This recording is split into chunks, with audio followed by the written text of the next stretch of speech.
नमस्कार आप सभी को। मैं गजेंद्र सिंह दहिया हिंदू वेलफेयर फाउंडेशन का राष्ट्रीय अध्यक्ष एवं संस्थापक के तौर पे आप सभी का स्वागत करता हूं, उपस्थित सभी जनों का। और आज का जो हमारी ये 8वीं मीटिंग है, जो कि पीछे कुछ दिन पहले हमने 15 तारीख को करनी थी, लेकिन 15 तारीख को किसी कारणवश हम ये मीटिंग नहीं कर पाए थे।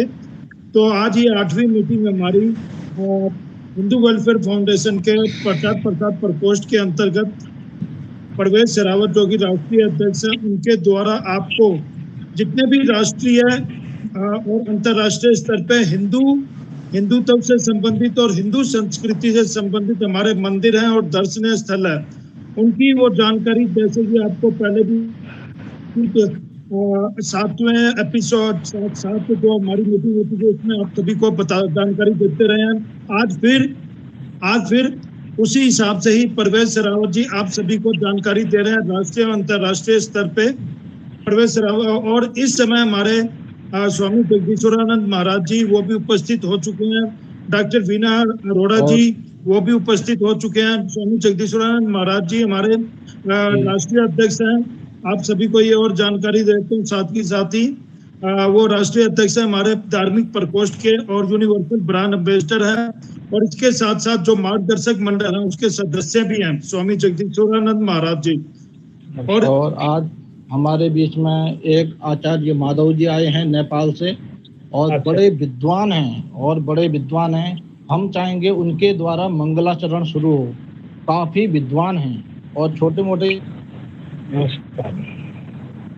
आपके सानिध्य में माधव जी हैं। नमो नमः माधव जी, स्वागत है आपका। नमः जगदीश महाराजाना। सम्यक अस्ति, अहं सम्यकोऽस्मि, भवान् सम्यकः अस्ति। अहं मंगलाचरणं प्रदिश्यामि, भवान्। अवश्यमेव अहं मंगलाचरणं कारयिष्यामि। प्रारम्भं कर्तुं नमो नमः सर्वेषां जनानाम् अत्र उपस्थितानां समस्त अग्रजानां नमो नमः। धन्यवादः महोदय। मां जगदीश्वर महाराजानाम् आदेशः वा निर्देशः कृतवान्। अहं किञ्चित् मङ्गलकामनां कृत्वा मङ्गलाचरणं कर्तुं शक्नोमि। भवता आज्ञा यदि अस्ति चेत् अहं प्रारम्भं कर्तुं शक्नोमि। महोदयः हिन्दीभाषायां वर्तते। नमः श्री सरस्वत्यै नमः। गुरुचरणकमलेभ्यो नमः। ध्येयं सदा परिभवगणमभीष्टदम् तीर्थास्पदं शिवविरिञ्चिनुतं शरण्यम् भृत्यार्तिहं प्रणतपाल भवाब्धिपोतं वन्दे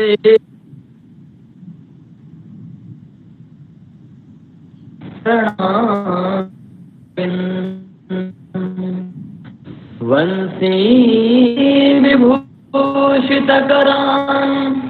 नवनीराभात्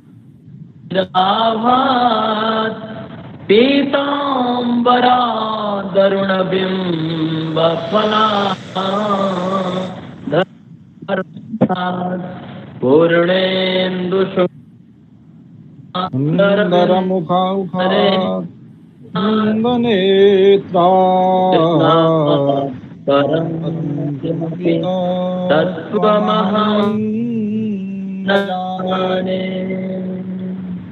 बहुत सम्यक। परवेज जी अपना मीटिंग शुरू करें।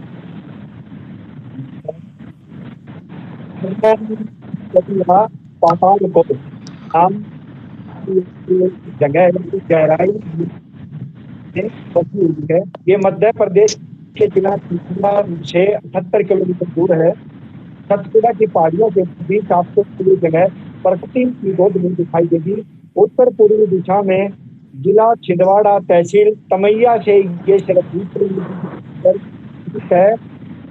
जमीन से लगभग 1700 फुट नीचे ये जगह बची हुई है।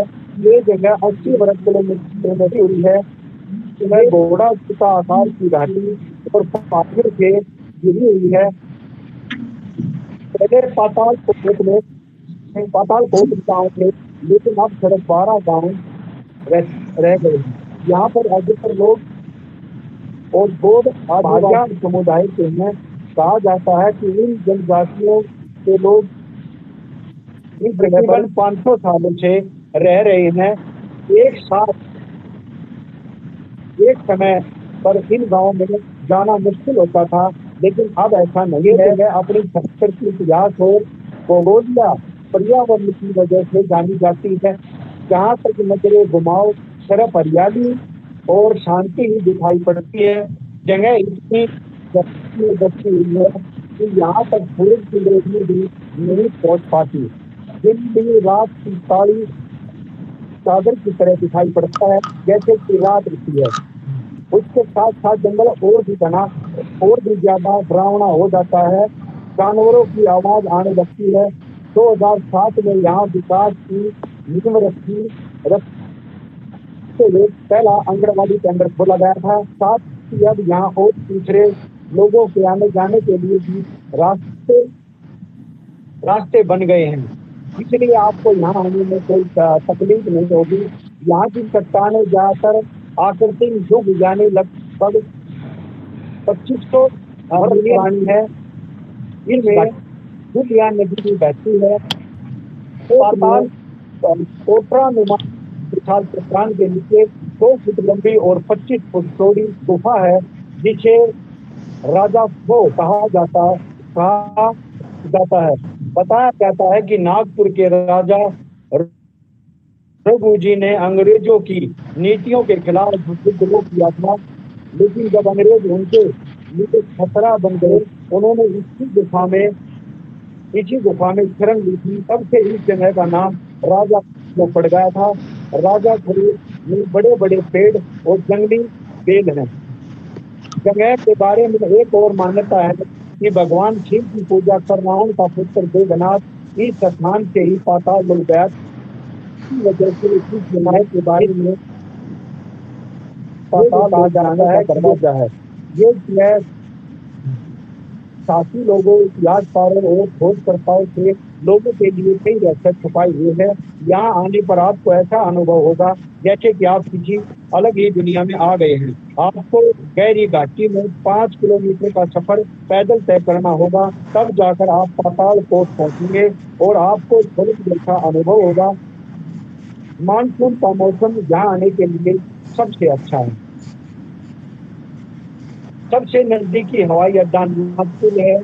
छिंदवाड़ा से 7 किलोमीटर है। यहाँ भोपाल, जबलपुर से भी पहुंचा जा सकता है।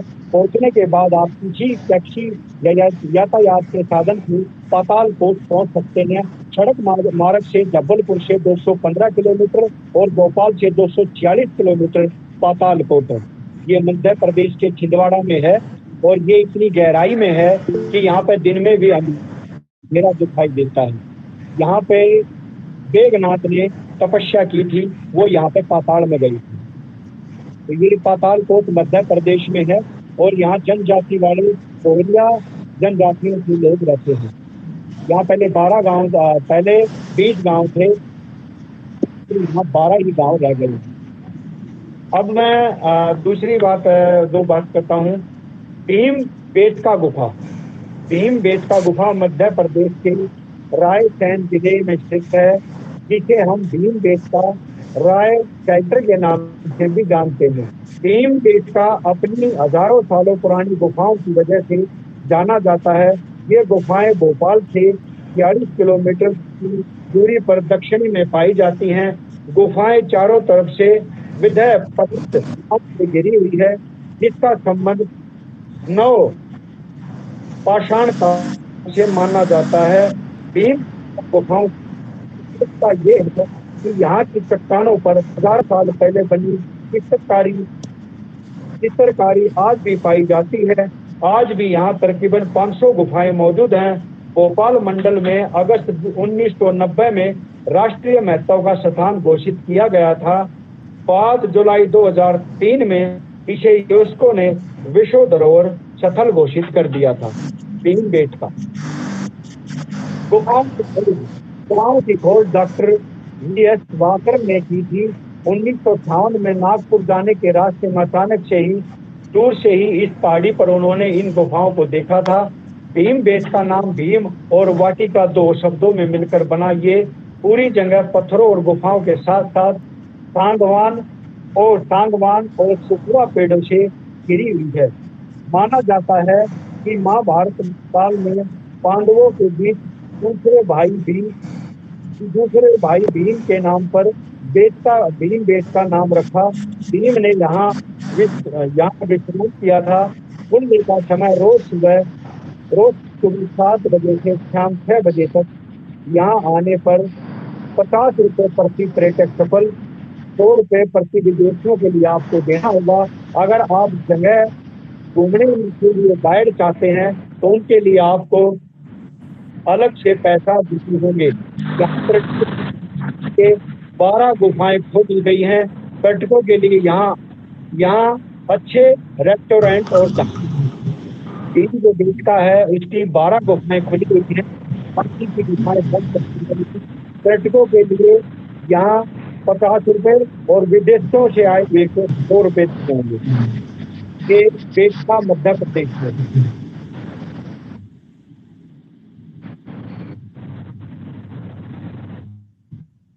अब मैं कुछ अपनी ही कहानी बता रहा हूँ। मैं मथुरा के बारे में आपको बताऊंगा।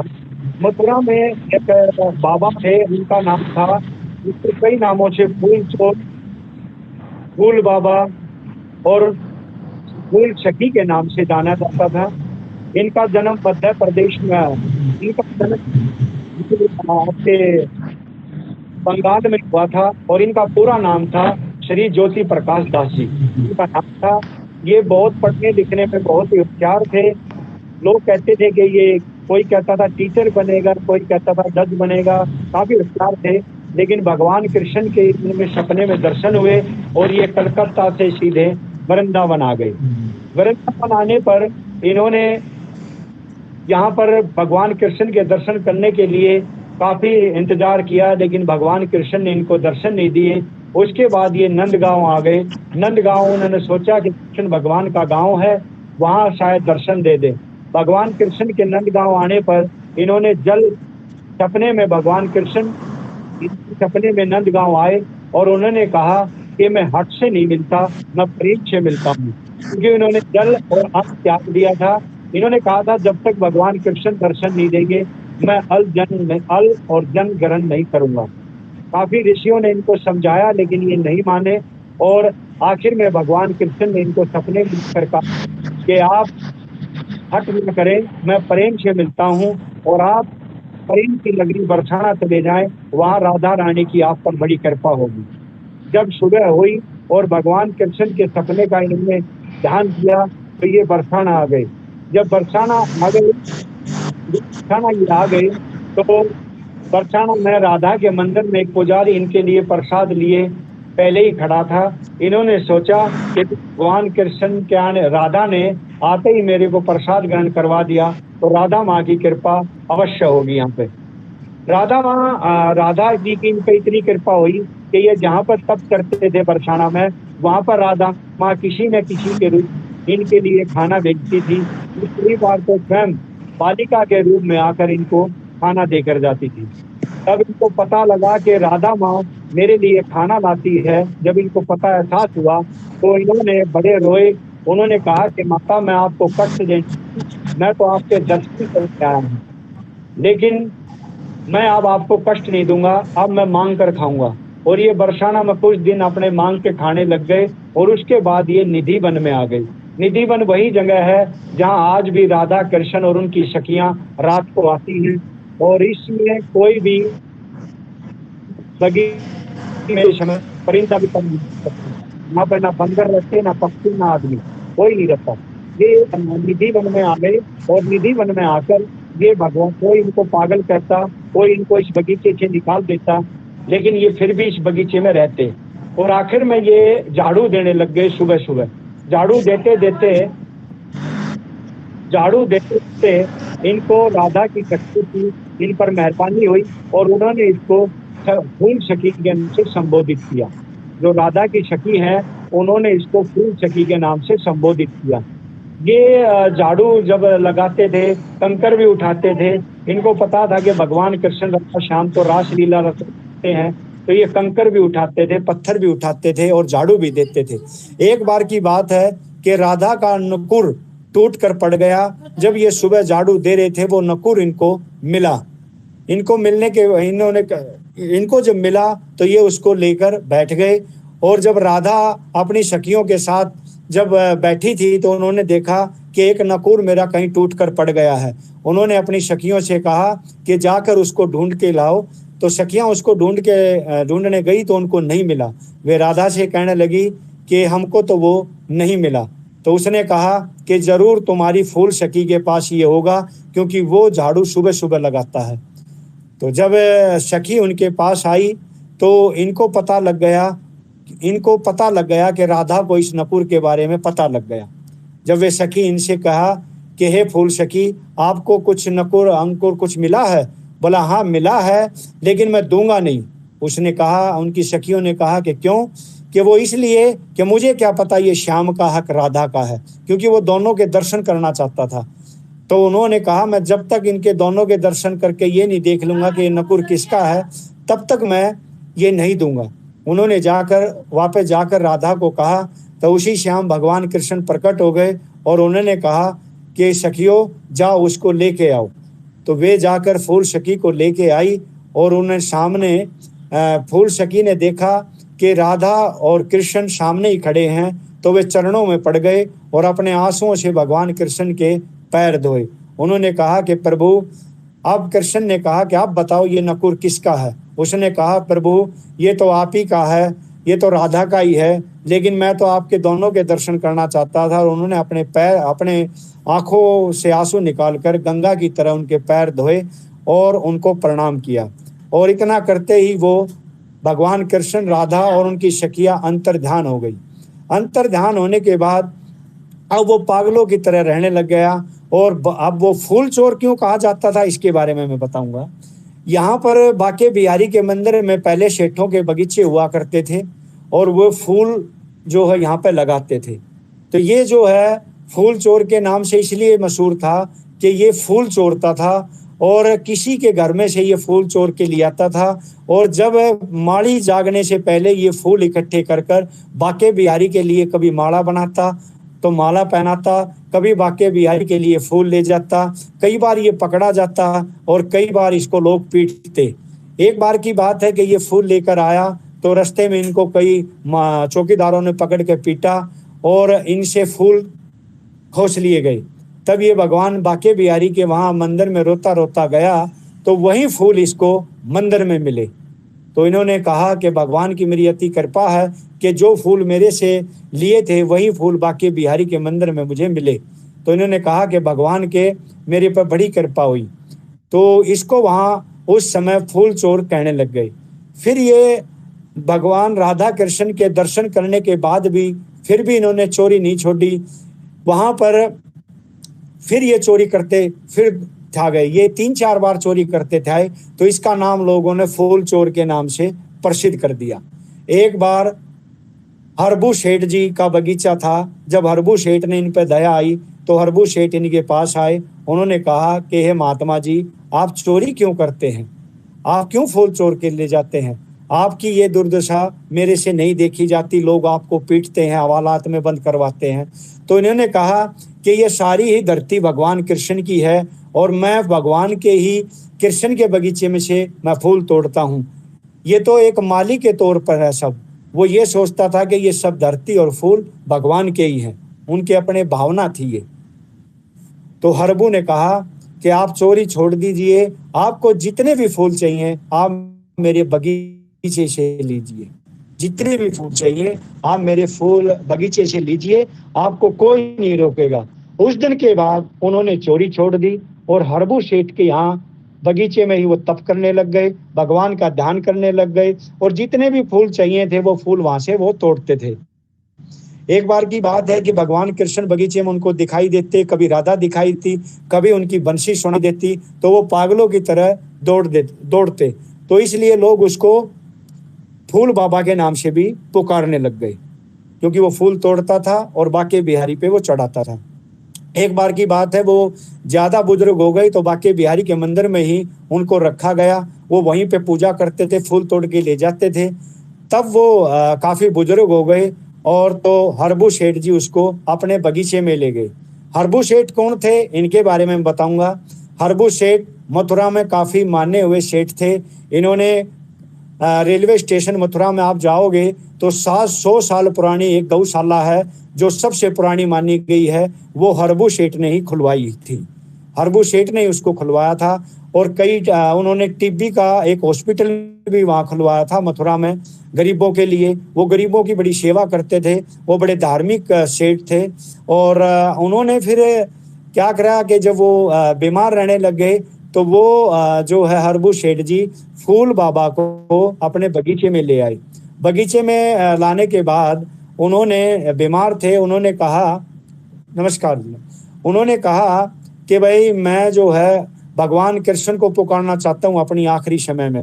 तो भगवान कृष्ण वो कहने लगे, भाई मेरे लिए एक झूला बनाओ और उसके लिए गोवर्धन की घास और निधि वन की मिट्टी मेरे लिए लेके आओ। सेठ हरबू ने इनकी दोनों चीज मंगवाई और झूले में डाली और ये झूले में लेट गए। तो ये भगवान कृष्ण को पुकारने लग गए तो भगवान कृष्ण इनको दिखाई देने लग गए, इनको दिखाई दे और किसी को नहीं। और इन्होंने भगवान गुड़ मांगा तो उनके जो जितने भी चेले थे उन्होंने कहा गुड़ तो यहाँ पर नहीं है और जो फूल बाबा वो गुड़ मांग रहे हैं। तो वो कहने लगा कि मैं अपने भगवान को भोग लगाऊंगा। तो गुड़ तो था नहीं, लेकिन फिर उन्होंने पानी मांगा। जैसे ही पानी लेने उनके जो है शिष्य गए तो आकर देखा तो फूल बाबा के हाथ जो है चिड़पड़े हो रहे थे। उन्होंने देखा कि गुड़ भी नहीं, लेकिन गुड़ जैसी इनके हाथों में से महक आ रही है। उनको पता लग गया कि भगवान कृष्ण ने ही गुड़ देकर और इनके हाथ से ही भोग लगवाया है। ऐसा कहकर उनके हाथ धोए। हाथ धोने के बाद जैसे ही वो झूले में बैठे, ऊपर हाथ करके हरे कृष्णा कह के उन्होंने अपने प्राण त्याग दिए। तो ये फूल बाबा जो थे, इन्होंने वहाँ पे जो है बगीचे में, बाके बिहारी बगीचे में अपने प्राण त्याग दिए और वहीं पे आज भी इनकी समाधि है। और इनको फूल बाबा, चोर बाबा और फूल सखी के नाम से लोग इनको जानते हैं। हरबू सेठ ने ही हरियाली तीज का झूला बनवाया था जो करोड़ों अरबों की कीमत का है, जिस पर भगवान कृष्ण को झुलाया जाता है। ये हरबू सेठ ने ही हिमालय से लकड़ी मंगवाकर ये झूला बनवाया था, जिसको हरियाली तीज झूले के नाम से सब जानते हैं। तो ये हरबू जो सेठ जी थे, ये बहुत ही धार्मिक थे और इन्होंने ही वहाँ पे आज भी जब जाओगे तो फूल बाबा के नाम से समाधि बनी हुई है। अब हरबू सेठ के एक उमाकांत नाम के मुनीम थे। इस मुनीम के बारे में मैं बताऊंगा। ये मुनीम जो है बहुत निर्धन थे और मियाँ बीबी जो है दिल्ली से बाके बिहारी के दर्शन करने गए। जब बाके बिहारी के दर्शन के सामने ये रोने लग गए कि हे प्रभु, हम आ तो गए हैं, ये आगे का आप ही ख्याल रखेंगे। इतने में ही पीछे से इन पे हाथ रखा। इन्होंने मुड़कर देखा तो हरबू सेठ थे। इन्होंने कहा कि मुनीम का काम करोगे? तो इन्होंने कहा कि मैं करूँगा। तो हरबू सेठ ने उमाकांत और उनकी पत्नी को अपने घर में रखा और इन्होंने बड़ी ईमानदारी से काम किया। और हरबू सेठ के जाने के बाद इन्होंने अपना व्यापार किया और बाके बिहारी की इतनी कृपा हुई कि ये भी बहुत धार्मिक थे उमाकांत, और आज इनके बच्चों को लाला और सेठ कहकर वहाँ पर पुकारते हैं। तो ये जो है फूल बाबा और फूल सखी का जो मैंने इतिहास बताया है, और हरबू सेठ का और उमाकांत का, तो ये मथुरा में थे और कृष्ण भगवान के बड़े भगत थे फूल बाबा। तो ये तो मैंने वो बताया। अब मैं मथुरा के बारे में एक और कहानी बताता हूँ कि वहाँ पे बेलवन जो है वृंदावन से 20 किलोमीटर है, और मथुरा से 20 किलोमीटर है और वृंदावन से वो 3 किलोमीटर है। और नाव के सहारे ही उस वन में जाया जाता है। वहाँ पे वन में जो है लक्ष्मी का एक मंदिर है। इसके बारे में मैं बताऊंगा कि एक बार लक्ष्मी जो है रासलीला भगवान कृष्ण की देखने आ रही थी। भगवान कृष्ण ने कहा था कि यहाँ पे मथुरा के सिवा और बाहर का यहाँ आएगा तो उससे अंदर मत आने देना। जब लक्ष्मी इनकी रासलीला देखने आ रही थी तो इनको रास्ते में ही रोक दिया गया। तो लक्ष्मी भगवान कृष्ण से काफी नाराज हो गई और वो वृंदावन की तरफ मुंह करके और रूठ कर बैठ गई। जब भगवान कृष्ण रासलीला करके थक गए थे तो उन्होंने भूख लगी और वो लक्ष्मी के पास जाकर भोजन मांगने लग गए और उसको मनाने लग गए। जब भगवान कृष्ण ने जब ऐसा कहा तो अपनी चुनरी फाड़कर उसमें आग लगाई और माता लक्ष्मी ने उनके लिए खिचड़ी बनाई और उनको जो है खिचड़ी का भोजन कराया। तो उन्होंने जब अति प्रसन्न हुआ भगवान कृष्ण उनकी भक्ति से, तो भगवान कृष्ण ने उनको कहा कि आप मेरे से वरदान मांगिए। तो उन्होंने कहा कि हे प्रभु, मैं भी आपकी धरती पर रहने की इच्छा रखती हूँ। तो भगवान कृष्ण ने कहा कि तुम भी आज के बाद इस बेल वन में ही निवास करोगी। तो आज भी जो है वहाँ पे बेल वन में लक्ष्मी का जो है मंदिर है और बताते हैं कि आज भी वो उस मंदिर में भगवान कृष्ण का खिचड़ी से भोग लगाती है और वहाँ पे खिचड़ी का ही भोग सबको दिया जाता है। और ये लक्ष्मी मंदिर है ये बहुत ही शानदार बेल वन में है। आप वृंदावन जाओगे तो वो नाव के सहारे ही बेल वन, वहाँ से जमुना पार करने के बाद 3 किलोमीटर है लक्ष्मी वन। अब मैं आपको बताता हूँ खड़े बाबा के नाम से। ये खड़े बाबा जो हैं ये ब्रज में हैं और वहाँ पे जो है 1992 से ये खड़े हुए हैं। 3 दशक हो गए इनको यहाँ पे खड़े बाबा के नाम से मशहूर है। इनको जो है खड़े होकर ही ये तपस्या करते हैं, जो भी काम करते हैं वो खड़े ही होकर करते हैं। और इनकी ये थी कि जब तक राम मंदिर नहीं बनेगा, ये राम मंदिर जब ये 1992 में मस्जिद ढा दी थी और काफ़ी झगड़ा हुआ था, उसके बाद ये ब्रज में आ गए थे और उन्होंने प्रतिज्ञा की थी कि मैं जब तक अयोध्या नहीं जाऊंगा, जब तक राम मंदिर नहीं बनेगा और यहाँ पर खड़े होकर मैं अपना तप करूंगा। तो ये तब से ही जो है वहाँ पर तप करते हैं और इसको खड़ेश्वर बाबा के नाम से जाना जाता है। अब ये जब राम मंदिर की नींव रखी तो सबने कहा कि आप जो है अब तो अपना तप तोड़ लीजिए। बोला मुझे खुशी तो हुई है लेकिन अभी मंदिर बनके तैयार नहीं होया है। जब तक तैयार नहीं होगा और जब तक जय श्री राम के नारे नहीं लगेंगे, जब तक मेरी तपस्या ऐसे ही चलती रहेगी। तो इसे खड़ेश्वर बाबा के नाम से जानते हैं और ये ब्रज में है, मथुरा में खड़ेश्वर बाबा। अब मैं बात करता हूँ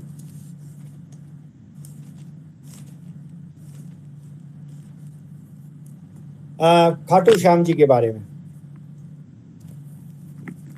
खाटू श्याम जी इतिहासकारों और ग्रामीणों के अनुसार उस समय ये गांव खटक वाघ नगरी के नाम से जाना जाता था और खटक यहाँ का राजा हुआ करता था। मुगल काल के समय और औरंगजेब के आदेशों पर उनका सेनापति मुर्ता खान अपनी सेना के साथ मंदिरों पर आक्रमण कर उन्हें ध्वस्त कर सोने व चांदी को लूटता हुआ खंडेला उदयपुर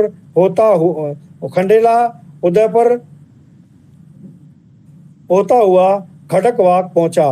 मंदिर के पुजारी द्वारा विरोध करने के बावजूद जब मुर्तजा खान ने शिवलिंग पर भाले से प्रहार किया तो उसमें से खून की धारा प्रभावित हुई और मंदिर के नीचे बहने वाली नदी रूपावती की नदी उस खून से लाल हो गई।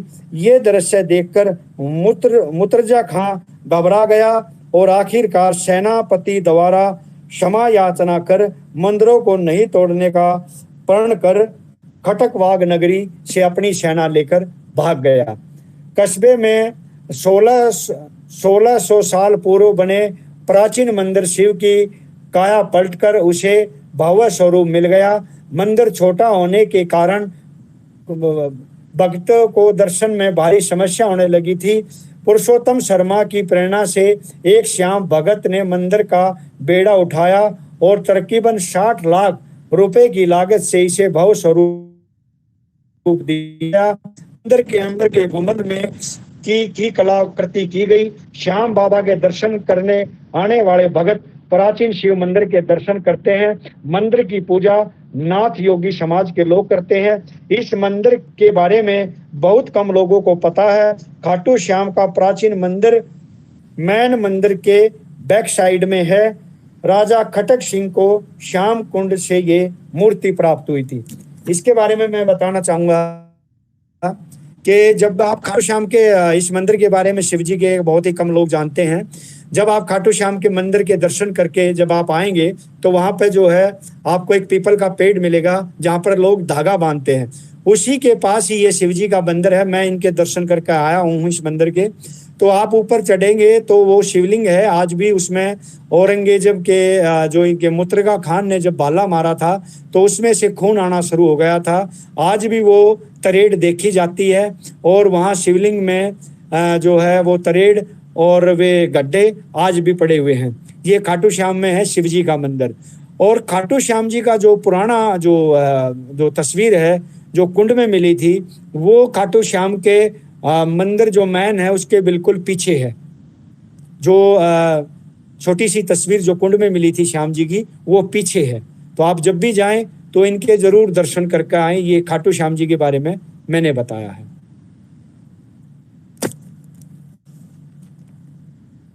अब है सावरिया सेठ।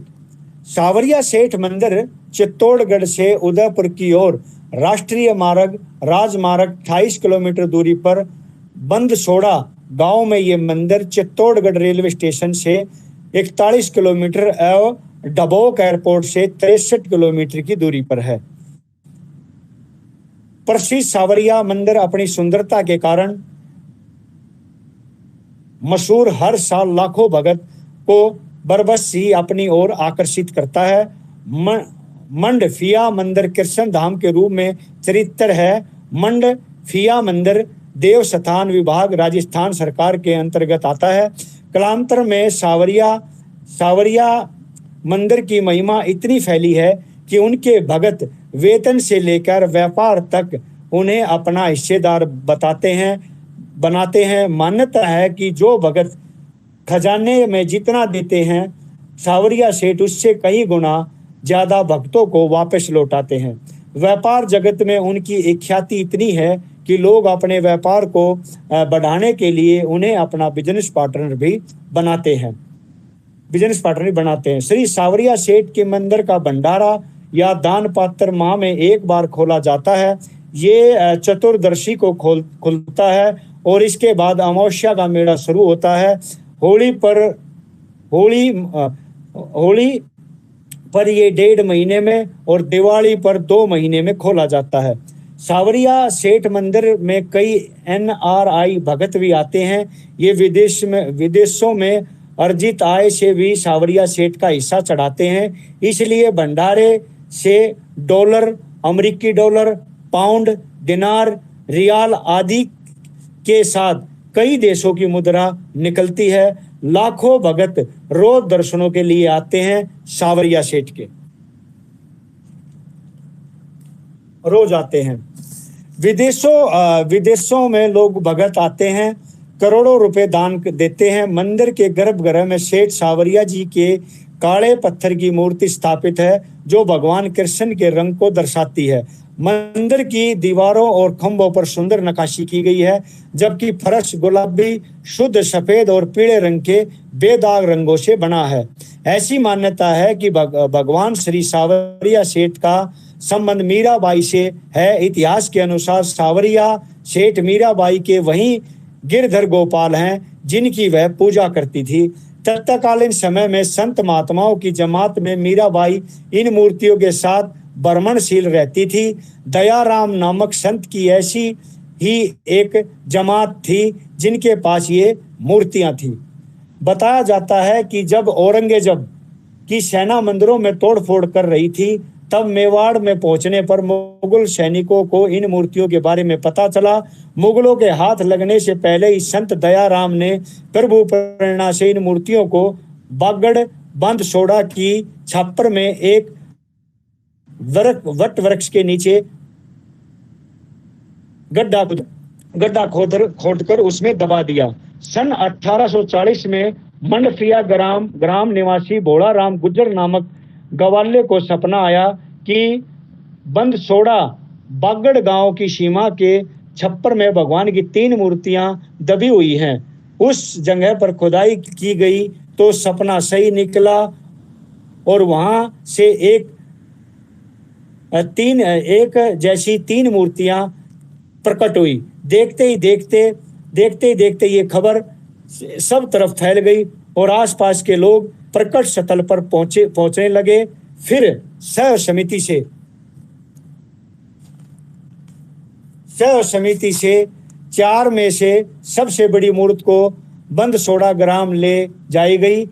बंदसोड़ा में प्रसिद्ध गृहस्थ संत पुराजी भगत रहते थे। उनके निर्देश पर उदयपुर मेवाड़ राज परिवार की भिंडर ठिकाने की ओर से सावरिया जी का मंदिर बनाया गया। ये मंदिर सबसे पुराना है, इसलिए ये सावरिया सेठ प्राचीन मंदिर के नाम से जाना जाता है। सावरिया सेठ राजस्थान का बहुत ही मशहूर मंदिर है और ये उदयपुर के पास पड़ता है। तो ये सावरिया सेठ जो है, जो भी वहाँ काम करते हैं देश में विदेश में, सब डॉलर पहुँचाते हैं, उसमें से अपनी कुछ कमाई सावरिया सेठ के लिए वे पहुँचाते हैं। तो ये सावरिया सेठ बहुत ही मशहूर मंदिर है और ये वही तस्वीर है जिसकी मीराबाई जी पूजा करती थी। तो ये सावरिया सेठ का मंदिर उदयपुर। अब मैं दूसरे मंदिर की बात करता हूँ, वहीं पे नाथ द्वार। ये नाथ द्वार भगवान कृष्ण का मंदिर है। ये मंदिर स्थापित भगवान श्रीनाथ की विग्रह को मूल रूप से भगवान कृष्ण का ही स्वरूप माना जाता है। नाथ द्वार से मात्र उदयपुर से 45 किलोमीटर की दूरी पर नाथ द्वार भगवान श्रीनाथ जी की से देश विदेश से प्रसिद्ध धार्मिक पर्यटन स्थल के रूप में जाना जाता है। ये भी काफी मशहूर मंदिर है।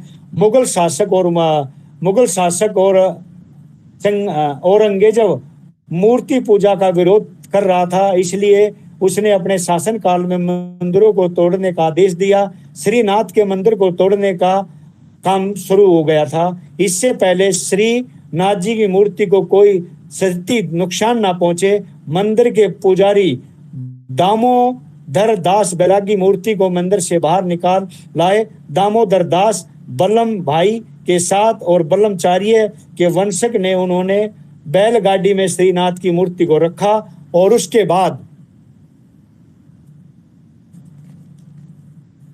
बाद कई राजाओं से आग्रह किया कि श्रीनाथ जी का मंदिर बनवाकर उनमें मूर्ति स्थापित करा दे, लेकिन औरंगजेब के डर से किसी ने उनका प्रस्ताव स्वीकार नहीं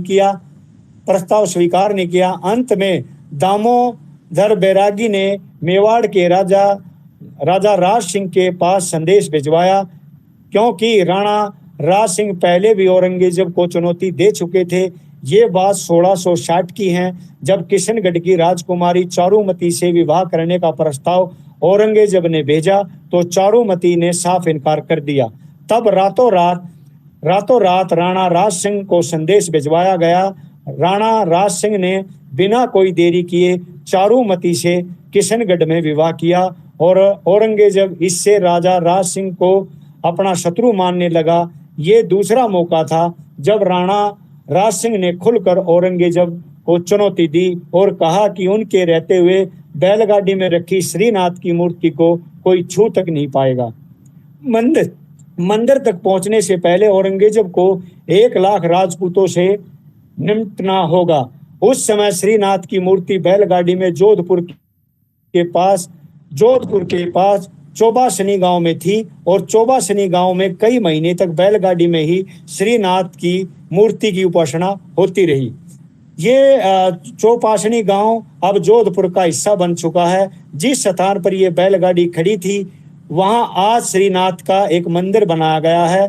बताते चले कि कोटा से 10 किलोमीटर दूर श्रीनाथ की चरण पादुकाएं उसी समय से आज भी रखी हुई हैं। उस स्थान को चरण चौकी के नाम से जाना जाता है। बाद में चौपासनी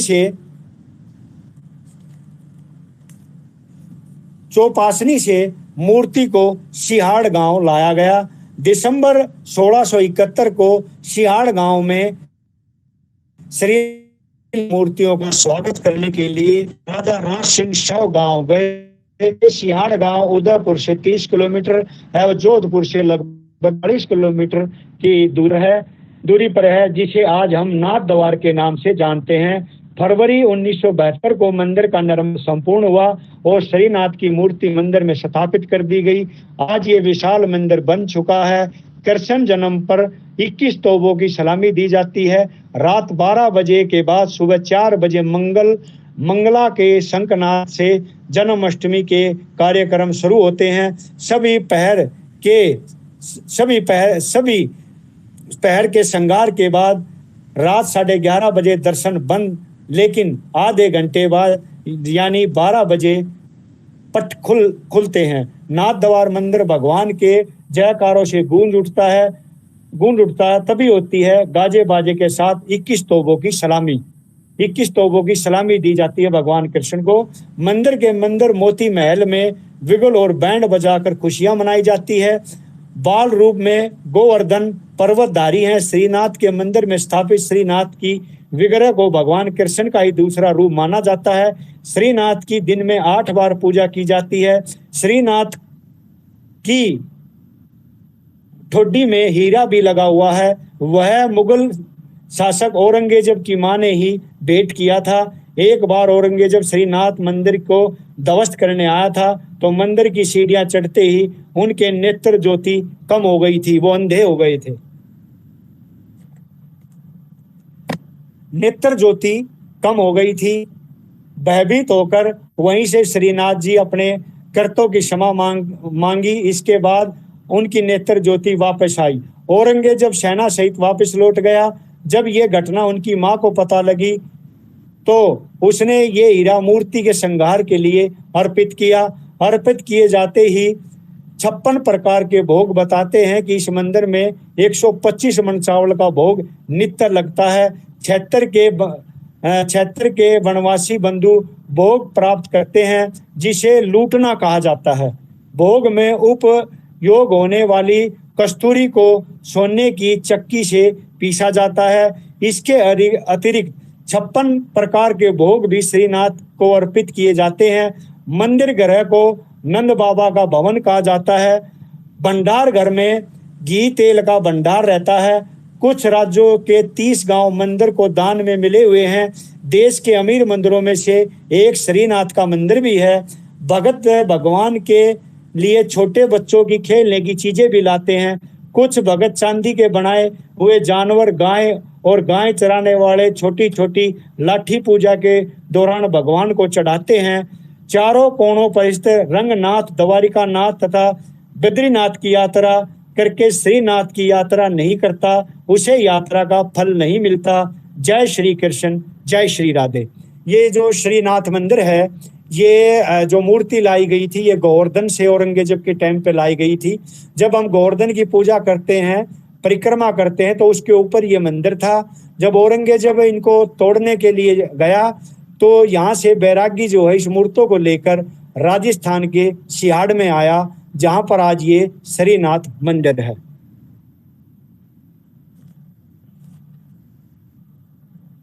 अब मैं उदयपुर की रानी चंद्र कंवर सिसोदिया के नाम पर सन 1728 में सवाई जयसिंह ने बनवाया था ये बाग। जयपुर से 10 किलोमीटर दूरी पर बना प्रेम की एक अंगूठी मिसाल उदयपुर की रानी चंद्र कंवर सिसोदिया के नाम पर सन 1728 में सवाई जयसिंह ने एक बाग बनवाया था, जो आज सिसोदिया रानी बाग के नाम से जाना जाता है। महारानी जयपुर को प्रकृति से विशेष प्रेम था। शायद यही वजह रही कि वे अक्सर यहाँ आकर की गोद में आराम किया करती थी। जब महारानी चंद्र कंवर जयपुर की राजमाता बनी, तब उनके बेटे महाराजा माधव सिंह जयपुर के नए राजा नियुक्त हुए। वो अपनी मां के प्रकृति प्रेम से वाकिफ थे, जिसकी वजह से उन्होंने राजमाता के लिए मांझी का बाग बनवाया, जहां आज राजमहल पैलेस होटल स्थापित है।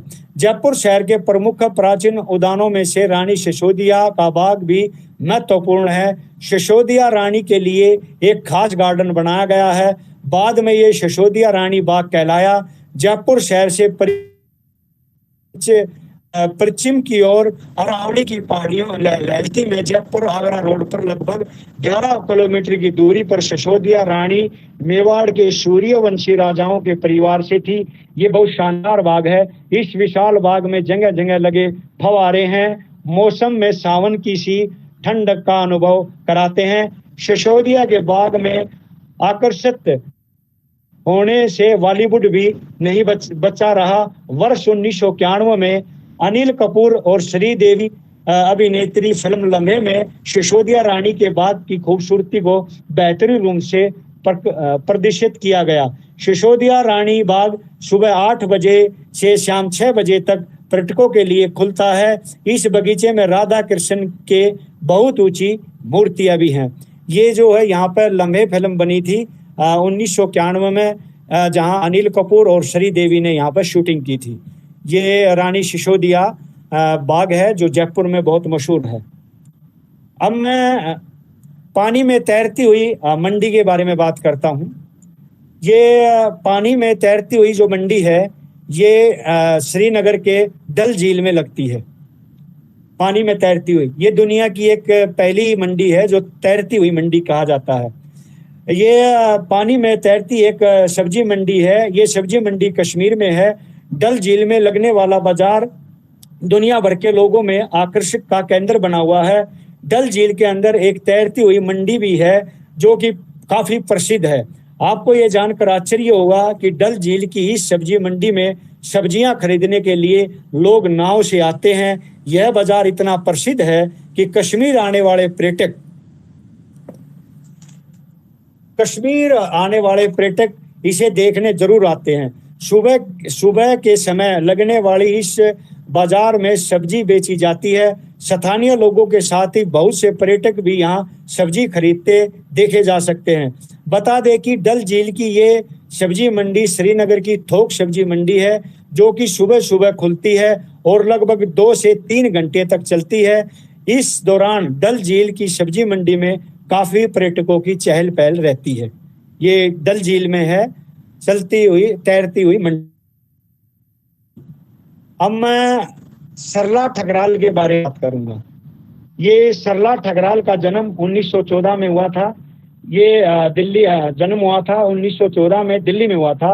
अपनी पढ़ाई पूरी करने के बाद उन्होंने एविएशन में अपना कैरियर बनाने की सोची। उस समय में जब उड़ना ही एक चमत्कार हुआ करता था तब सरला ठाकुर ने इतिहास रचा। इतिहास भी एक ऐसा कि सीना गर्व से चौड़ा हो जाए।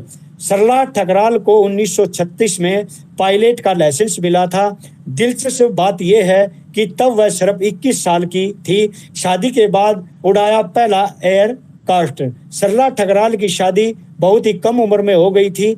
जब 16 साल की थी तब उनकी शादी पीडी शर्मा से हुई।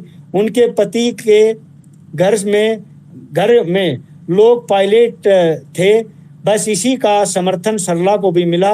जब सरला ने पहला विमान उड़ाया तब वह शादीशुदा होने के साथ साथ एक 4 साल की बेटी की मां भी थी। उनके सपने का समर्थन उनके पति और उनके ससुर ने किया, जिसकी बदौलत वह आगे तक पहुंची थी। साड़ी में उड़ाती थी प्लेन, साड़ी पहनकर वो प्लेन उड़ाती थी सरला ठकराल। ऐसे समय में जब वह कॉकपिट में केवल पुरुष चेहरे ही दिखते थे, सरला आत्मविश्वास से भरी भारत का चेहरा थी। इतना ही नहीं, वह साड़ी पहनकर उड़ान भरती थी। 1000 घंटे मिला ए लाइसेंस। सरला के पति पीडी शर्मा भी एक पायलट थे और वह एयरमेल पायलट का लाइसेंस प्राप्त करने वाले पहले भारतीय थे जो कराची और लाहौर के बीच उड़ान भरते थे। इसी तरह सरला ने भी 1000 घंटे से अधिक फ्लाइंग करके ए लाइसेंस प्राप्त किया था। इस लाइसेंस से वह कमर्शियल प्लेन उड़ा सकती थी। साल 1939 में एक प्लेन क्रैश हुआ जिसमें सरला के पति की मृत्यु हो गई। 24 साल में विधवा हो गई। कुछ समय बाद उन्होंने कमर्शियल पायलट के लाइसेंस के लिए ट्रेन होना चाहा। इसके लिए उन्होंने आवेदन भी किया था, लेकिन तभी विश्व युद्ध 2 शुरू हो गया था और सारी सर्विस ट्रेनिंग निलंबित कर दी गई थी।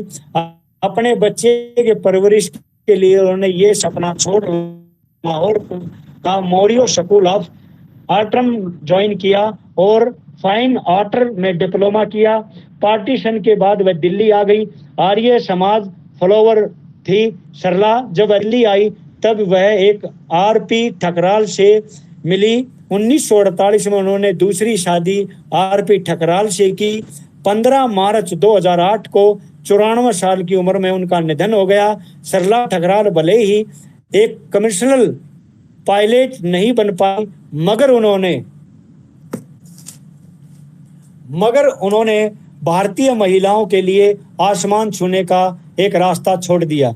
उनके दिखाए लक्ष्य कदमों पर चलकर ही आज कई महिलाएं देश में पायलट बन रही हैं। आज देश में ऐसी महिला हैं जो महिला सशक्तिकरण का जीता जागता उदाहरण है। कोई भी फील्ड हो, आज के क्षेत्र में महिलाएं आगे हैं। बीते दिनों से चल रहे टोक्यो ओलंपिक को देखें तो कई महिलाओं ने अपना परचम लहराया है। ऐसे ही कुछ महिलाएं आज़ादी के समय से देश का गौरव बढ़ा रही हैं। 1947 में डोमोसिल एयरलाइन उड़ाने वाली प्रेम माथुर पहली भारतीय कमर्शियल पायलट बनी थी। ये पहली पायलट बनी थी प्रेम माथुर, भारत की कमर्शियल। दुर्गा बनर्जी 1956 में इंडियन एयरलाइंस की पहली महिला पायलट बनी और पद्मावती पदोअध्याय साल 2002 में एयर वाइस मार्शल के पद पर मनोनीत होने वाली पहली महिला अफसर थी। ये मैंने आपको बताया है बनर्जी के बारे में, जो 1956 में इंडियन एयरलाइंस की पहली महिला पायलट बनी थी। और पद्मावती बंदोपाध्याय साल 2002 में एयर वाइस मार्शल के पद पर मनोनीत होने वाली पहली महिला अफसर थी। ये मैंने आपको बताया। अब मैं बताता हूं मारुति के बारे में। मारुति 800 जो पहली कार थी वो 50,000 रुपये एक्स शोरूम कीमत के भीतर आ जाती थी। साल 1983 में लॉन्च के बाद इनकी कीमत 48,000 रुपये थी। इनकी ऑन रोड कीमत करीब 52,500 रुपये थी। उस दौरान दूसरी कारें इतनी महंगी थी कि लोग इन कार को हाथों हाथ खरीद रहे थे। इस कार की टॉप स्पीड 140 किलोमीटर प्रति घंटा थी, मगर कुछ मौकों पर यह टॉप स्पीड 144 किलोमीटर प्रति घंटा थी का रिकॉर्ड मिला। मारुति सुजुकी 800 के पहले खरीदार हरपाल सिंह थे। 14 दिसंबर 1983 को तत्कालीन प्रधानमंत्री इंदिरा गांधी ने उन्हें इस कार की चाबी सौंपी थी। उन्होंने अपनी गाड़ी को कभी अपग्रेड नहीं किया। 2010 में हरपाल सिंह और उनके कुछ समय बाद उनकी पत्नी का स्वर्गवास हो गया, जिसके बाद से आज तक ये कार धूल मिट्टी से सनी हुई उनके घर के कोने में पड़ी हुई है। आपको बता दें कि इस पहली मारुति 800 की बिक्री लॉटरी के आधार पर गुड़गांव में निकाली गई थी। इस मौके पर इंदिरा गांधी और राजीव गांधी समेत कई बड़ी हस्तियां मौजूद थी। जैसे ही लॉटरी में कार हरपाल के नाम निकली तो राजीव गांधी ने खुशी के मारे उछलकर उन्हें गले लगा लिया था। एक तरफ से माना जाए तो DIA 5679 नंबर वाली ये मारुति 800 एक आइकॉन के कंपनी 2008 में 25 साल पूरा होने पर किए गए सेलिब्रेट में आइकन के तौर पर डिस्प्ले के लिए ले गए थे। हरपाल सिंह के स्वर्गवास होने के बाद अब तक कंपनी ने इनकी सूद नहीं ली गई। हरपाल सिंह उस समय सेलिब्रिटी की तरह मशहूर हो गए थे। उस समय हरपाल जी काफी मशहूर हो गए थे। अब मैं छत्तीसगढ़ के बारे में बात कर रहा हूँ। छत्तीसगढ़ के दंतेवाड़ा में बेलाडिगा की ढोलकल पहाड़ी पर स्थित है। समुद्र तल से 3000 फीट की ऊंचाई पर स्थित इस मंदिर में गणेश जी की प्रतिमा स्थापित है। गणेश जी की प्रतिमा ढोलक के आकार की बताई जाती है। यही वजह है कि इस पहाड़ी को ढोलकल पहाड़ी और ढोलकल गणपति के नाम से पुकारा जाता है। ढोलकल के आसपास ये कथा सुनने को मिलती है कि भगवान गणेश और परशुराम का युद्ध इसी पहाड़ी पर हुआ था। युद्ध के दौरान भगवान गणेश का एक दांत यहाँ टूट गया था।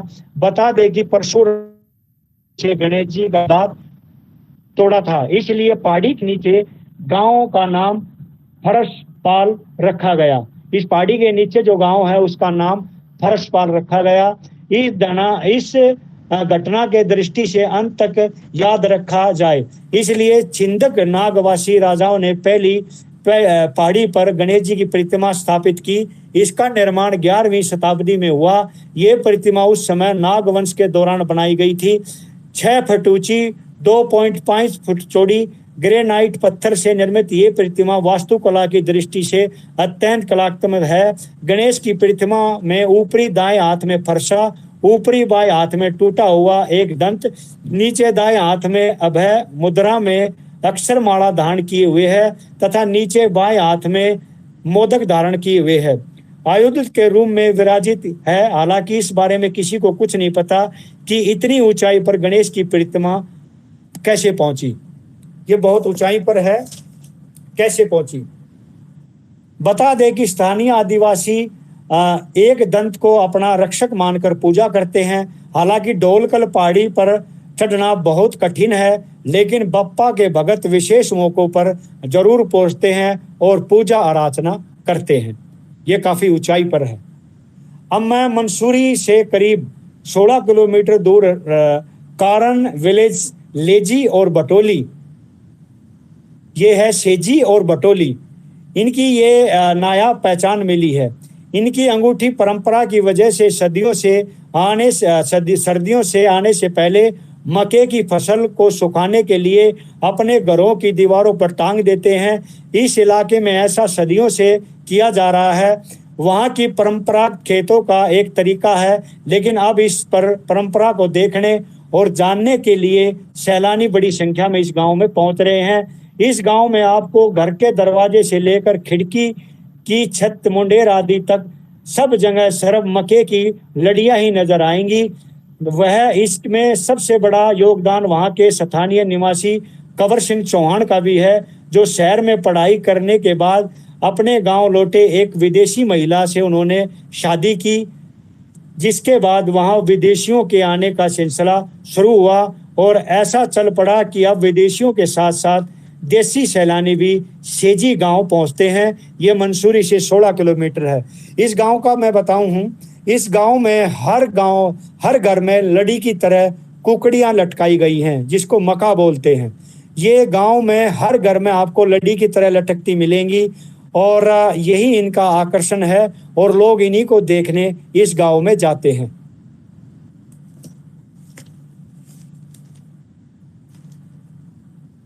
अब मैं मंसूरी के पास ही के ये गांव की बात करूंगा। मंसूरी से 20 किलोमीटर दूर टिहरी जिले के जौनपुर विकास खंड स्थित रोत्तू की बेली गांव उत्तराखंड में पनीर विलेज के नाम से मशहूर है।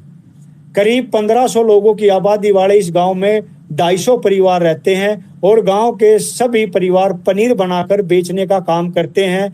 रोत्तू की बेली गांव के पूर्व बल्कि प्रमुख कंवर सिंह पवार ने इसी गांव में सबसे पहले पनीर बनाने का काम 1980 में शुरू किया था। 1980 में यहाँ पनीर 5 रुपए प्रति किलो बिकता था। उस समय पनीर यहाँ से मंसूरी कुछ बड़े स्कूलों में भेजा जाता था, वहाँ इसकी डिमांड रहती थी।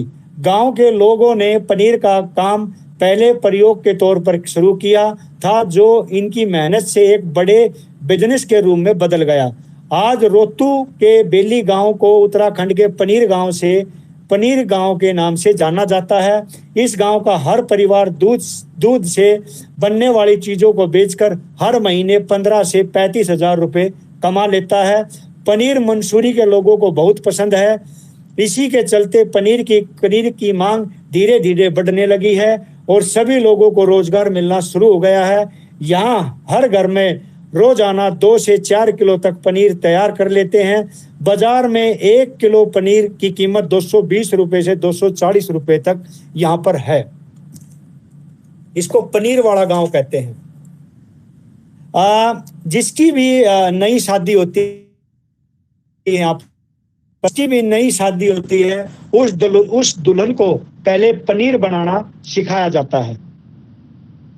उस दुल्हन को पहले पनीर बनाना सिखाया जाता है, जो भी दुल्हन यहाँ नहीं आती। तो ये मंसूरी के पास है ये दोनों गांव, ये मक्का गांव भी और ये पनीर वाला गांव भी। अब मैं बात करता हूँ नेमीशरण। नेमीशरण हिंदुओं का एक प्रसिद्ध तीर्थ स्थान है, जो उत्तर प्रदेश लखनऊ से लगभग 80 किलोमीटर सीतापुर जिले और में नेमीशरण हिंदुओं का एक प्रसिद्ध तीर्थ स्थान है। नेमीशरण सीतापुर स्टेशन से लगभग 1 मील की दूरी पर है। चक्कर तीर्थ इसको चक्कर तीर्थ भी कहा जाता है। यहाँ चक्कर तीर्थ, व्यास तीर्थ, मनु शतरूपा तपोभूमि और हनुमान गड्ढी प्रमुख दर्शनीय स्थल हैं। यहाँ एक सरोवर भी है जिसका मध्य भाग गोलाकार के रूप में बना हुआ है और उसमें हमेशा निरंतर जल निकलता रहता है। नेमीशरण तीर्थ स्थल के बारे में कहा जाता है कि महर्षि शौनक के मन में दीर्घ काल व्यापी ज्ञान सत्र करने की इच्छा थी। विष्णु भगवान की उन्होंने आराधना से प्रसन्न होकर उन्हें एक चक्कर दिया और उनसे ये भी कहा कि जिस चक्कर को चलते हुए चले जाओ और जिस स्थान पर इस चक्कर की नेमी प्रीत गिर जाए तो समझ लेना कि वह स्थान पवित्र हो जाएगा। जब महर्षि शौनक वहां से चक्कर को चलाते हुए निकल पड़े तो उनके साथ 88,000 शस्त्र ऋषि भी साथ चल दिए थे। जब चक्कर के पीछे पीछे चलने लगे, चलते चलते अचानक गोमती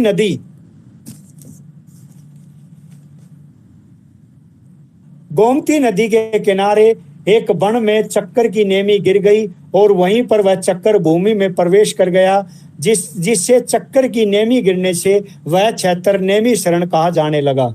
सीतापुर से हित नेमीशरण परिक्रमा 84 कोस की है। ये परिक्रमा प्रतिवर्ष फाल्गुन की अमावस्या से प्रारंभ होकर पूर्णिमा तक पूरी होती है। नेमीशरण 88,000 ऋषियों की तपोभूमि है। यहाँ पर गोमती नदी के तट पर स्थित प्राचीन शिव स्थान को रुद्रव्रत तीर्थ के नाम से भी जाना जाता है। ये जाना जाता है नेमीशरण जो है ये शिव जी का भी मंदिर है और 88,000 ऋषियों की भी तपोस्थली है। शौनक ने यहाँ पे जो है चक्कर गिर गया था, इसलिए इसको चक्कर तीर्थ भी कहा जाता है। ये नेमीशरण है हमारा हिंदुओं का। अब मैं करता हूँ लोकताल झील। लोकताल झील भारत के पूर्व भाग में स्थित मणिपुर राज्य की एक झील है। ये अपनी सतह पर तैरते हुए वनस्पति और मिट्टी से बने द्वीपों के लिए प्रसिद्ध है, जिन्हें कुंदी कहा जाता है। झील का क्षेत्र लगभग 260 वर्ग किलोमीटर है। ये झील मणिपुर के चूड़ाचांदपुर जिले में स्थित है। ये मणिपुर का सबसे बड़ा जिला है। झील में सबसे बड़ा तैरता द्वीप केयूबल लामजोयो कहलाता है और इसका क्षेत्रफल 40 वर्ग किलोमीटर है। यहाँ संगई हिरण का अंतिम घर है जो एक लुप्त हुई जाति है। इस फुमदी को केयूलामजाओ राष्ट्रीय उद्यान के नाम से भारत सरकार ने एक संरक्षित क्षेत्र घोषित किया है और ये विश्व की एकमात्र तैरती हुई झील है। ये एक विश्व की तैरती हुई झील है। लोकताल झील मणिपुर के लिए बहुत आर्थिक व संस्कृति महत्व रखती है। यहाँ पर लुप्त हुए हिरण जो कि काफ़ी सुंदर दिखते हैं वो यहीं दिखाई देते हैं, नहीं तो ये लुप्त हो चुके हैं। ये हिरण जो है इसी क्षेत्र में दिखाई देते हैं। लोकपाल झील। अब मैं जो है ये मैंने बता दिया भगवान कृष्ण के बारे में, जो वो खड़े बाबा के बारे में इनकी हिस्ट्री आई वो मैंने बता दिया था। अब मैं बात करता हूं देवरिया बाबा के बारे में। देवरिया बाबा का जन्म उत्तर प्रदेश के देवरिया जिले में हुआ था। बाबा लोगों की मन की बातें बिना बताए ही जान लेते थे। देवरिया बाबा से आशीर्वाद लेने के लिए आम जन से लेकर नेता, उद्योगपति, फिल्मी सितारे और बड़े बड़े अधिकारी उनके पास आते थे।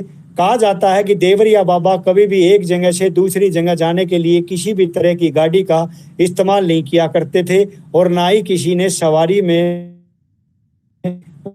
सवारी से कहीं जाते देखा।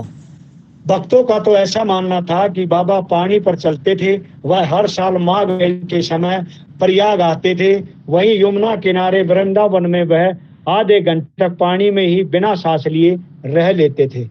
देवरिया बाबा, ये देवरिया बाबा थे। देवरिया बाबा हमेशा एक ऊंचे लकड़ी से बने तैयार मचान पर बैठकर लोगों को आशीर्वाद और प्रसाद दिया करते थे। अपने पास आने सभी लोगों से बहुत प्यार से मिलते, प्रसाद और आशीर्वाद देकर विदा करते। ऐसा माना जाता है कि मचान पर कोई प्रसाद नहीं रखा होता था, फिर भी बाबा लोगों के हाथों में प्रसाद देते थे। देश में आपातकाल के बाद इंदिरा गांधी चुनाव हार गई थी। तब इंदिरा गांधी देवरिया बाबा से आशीर्वाद लेने गई। बाबा ने उन्हें हाथ उठाकर पंजे से आशीर्वाद दिया। वहां से लौटने के बाद इंदिरा गांधी ने कांग्रेस का चुनाव चिन्ह हाथ का पंजा ही तय करा। इसी के चिन्ह पर 1980 में इंदिरा गांधी के नेतृत्व में कांग्रेस ने प्रचंड बहुमत प्राप्त किया और वे देश की प्रधानमंत्री बनी।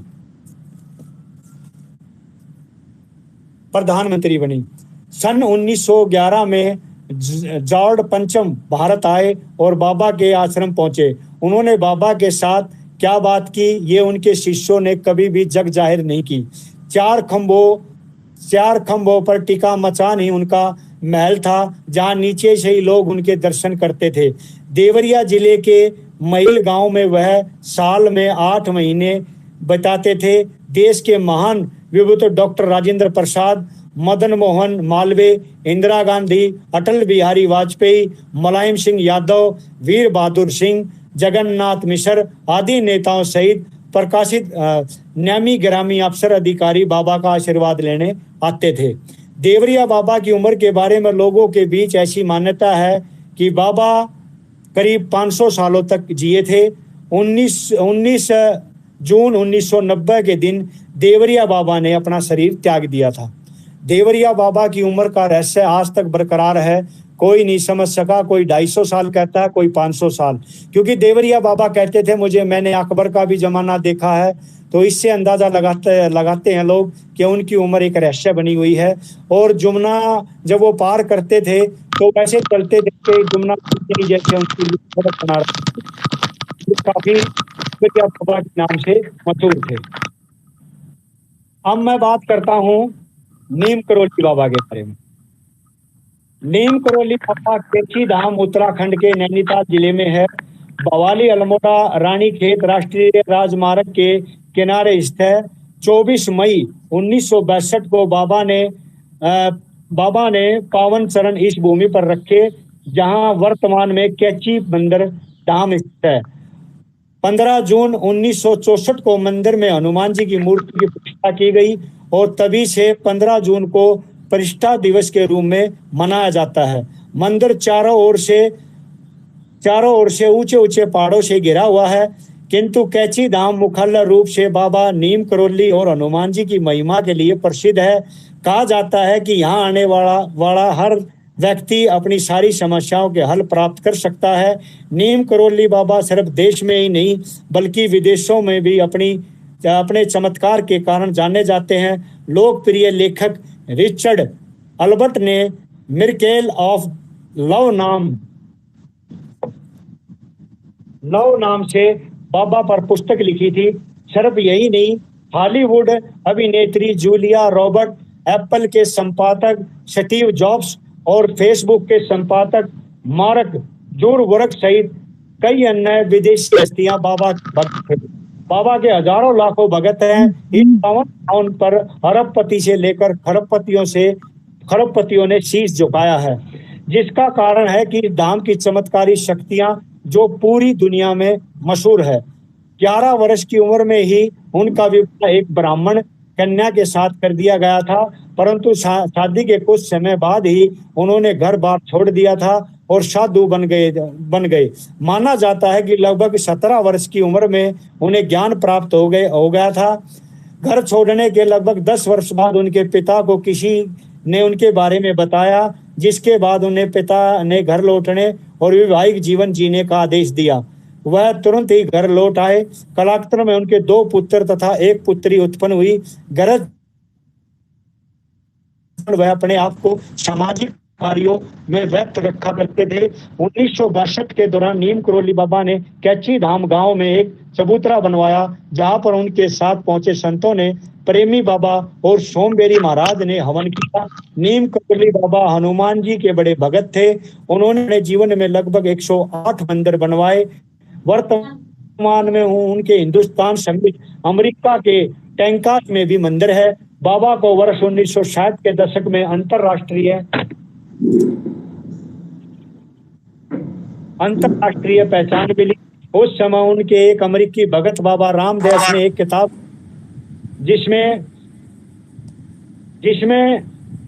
जिसमें उनका उल्लेखन किया गया। इसके बाद पश्चिमी देशों से लोग उनके दर्शन और आशीर्वाद लेने के लिए आने लगे।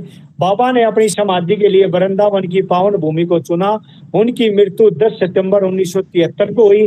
उनकी याद में क्षेत्रीय में उनका मंदिर बनाया गया और एक प्रतिमा भी स्थापित की गई। नीम करोली बाबा को हनुमान का अवतार माना जाता है। उन्होंने बहुत चमत्कार किए। इनके बारे में कई कहानियां हैं। नमस्कार, धन्यवाद।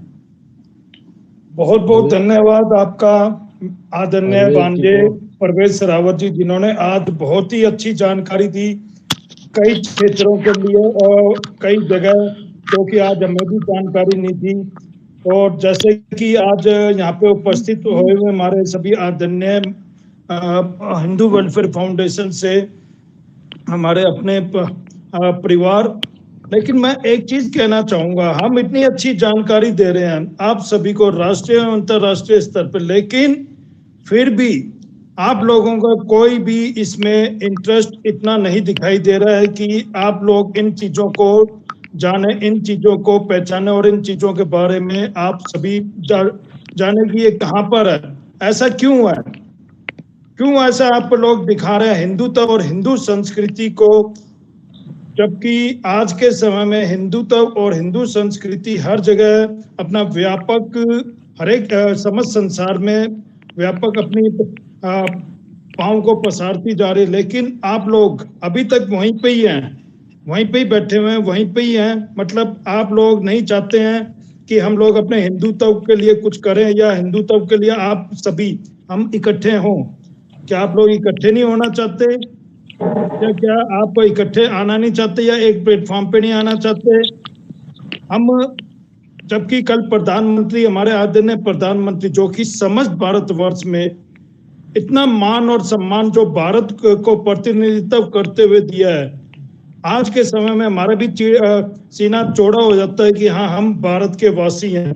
तो हमें भी एक गर्व महसूस होता है कि यहाँ पे हिंदुत्व है, हिंदू संस्कृति है, जो पुरातन काल में रहती आई है हिंदू संस्कृति। लेकिन आज के समय में हिंदू संस्कृति को बढ़ावा देना और उन आप सभी का साथ, यह हमें बहुत जरूरी है। और यहाँ पे उपस्थित जितने भी हैं सब अपना परिवार, उनसे भी मैं एक आग्रह करना चाहूंगा कि आप सभी जब भी यहाँ पे उपस्थित हों तो आपके साथ कम से कम 10 जने हमेशा उपस्थित हों। आप उन्हें कहिए, आपके जो जान पहचान के हैं, कि वो भी यहाँ पे आए और अपना साथ में, बल्कि उन्हें भी जानकारी मिले यहाँ पे आने के पश्चात। अब मैं सबसे आज इस समय, जैसे कि मैं आप सभी को परिचय करवा रहा था, तो और हमने अपनी शुरुआत कर दी थी। एक बार और परिचय मैं आपको करवा रहा हूँ। हमारे बीच में है हिंदू वेलफेयर फाउंडेशन की राष्ट्रीय वरिष्ठ ट्रस्टी डॉक्टर वीणा अरोड़ा जी, जो कि आज के समय में राष्ट्रीय और अंतरराष्ट्रीय स्तर पर जिनका एक बहुत ही बड़ा नाम है, और साथ ही वो राष्ट्रीय वरिष्ठ सचिव भी हैं, और इसके साथ साथ बेटी बचाओ बेटी पढ़ाओ के संबंधित बहुत कार्य करते रहते हैं। सबसे पहले मैं आज इस समय डॉक्टर वीणा अरोड़ा जी को बुलाना चाहूंगा कि वो कुछ कहना चाहें। जैसे कि आज परवेश जी ने बातचीत की है, तो कुछ कहना चाहें और कुछ अपने विचार रखना चाहें। डॉक्टर वीणा अरोड़ा जी। मैं चाहूंगी कि बहुत अच्छी जानकारी और बड़ा अच्छा बोलते हैं और बड़ी अच्छी जानकारी मिलती है, बड़ा सहयोग मिलता है, बड़ी चीजों का पता चलता है। और क्योंकि हमारे समाज है हिंदू, हम हिंदू संस्कृति से डील करते हैं, तो हमारे भाई साहब जी ने जो बोला इस टाइम, संस्कृति और हिंदुत्व दोनों जो है हमारे एक दूसरे के पूरक हैं और काफी लोगों को जुड़ना चाहिए, क्योंकि ये एक का फील्ड नहीं है, एक का विषय नहीं है, ये हमारे पूरे समाज का विषय है। हमें मिलकर चलना चाहिए, क्योंकि मिलकर चलेंगे तो एक हमारा जो भारत है, हिंदुत्व जो भारत है, हिंदुस्तान जो हम जिसको बोलते हैं, जिसके अंदर हम रहते हैं, जिसके रहने पर हमें गर्व फील होता है, तो हमारे हिंदुस्तान का नाम रोशन हो। ये हिंदू देश है, हिंदुत्व का देश है। तो सभी का सम्मान करती हूँ, सभी का हार्दिक नमन करती हूँ और गुरु जी को प्रणाम करती हूँ, आचार्य जी को, सैम जी का धन्यवाद, प्रवेश जी का धन्यवाद और हमारे गज्जू बाबा जी का तो धन्यवाद है। तो हमेशा मैं तो यही कहूँगी आप आएं और हमारी हिंदू संस्कृति को बढ़ावा दें, क्योंकि बहुत सारे विभिन्न हमारे जो धर्म है सबके बारे में सबको पता चले, तो काफी जानकारी मिलती है।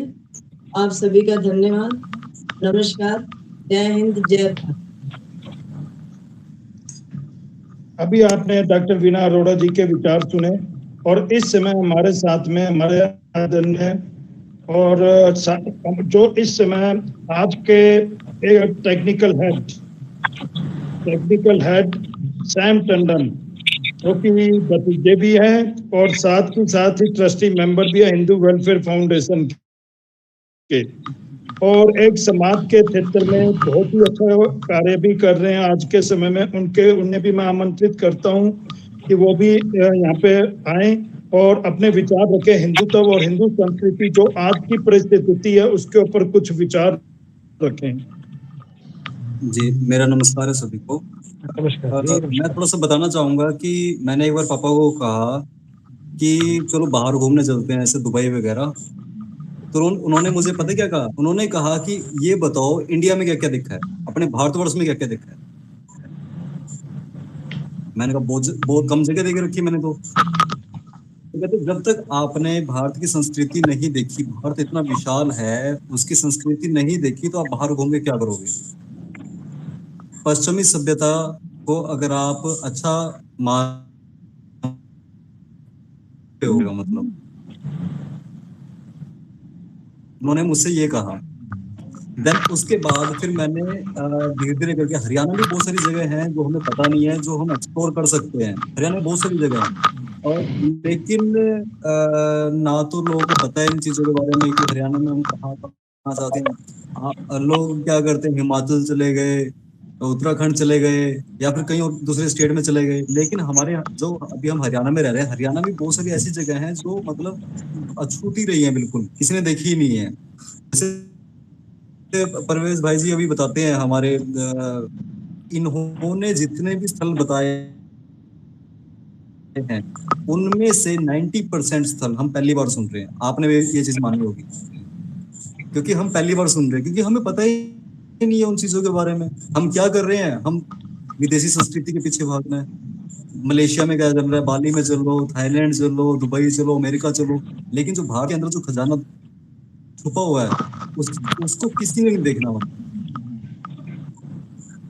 तो मैं तो यही कहूंगा कि जैसे जो परवेज भाई जी बताते हैं, अगर मौका लगे कि हम उस एरिया में गए हुए हैं तो वहां पे जरूर विजिट करना चाहिए, जरूर एक बार वहां पे जाके देखना चाहिए कि क्या महत्व है उस जगह का, जो हमारी भारत की संस्कृति है वो एक्चुअल में है क्या। बाकी मैं बहुत बहुत धन्यवाद करूंगा परवेज भाई जी का, जो हमारे साथ अपना ज्ञान शेयर करते हैं, हमें बताते हैं नई नई जगह के बारे में।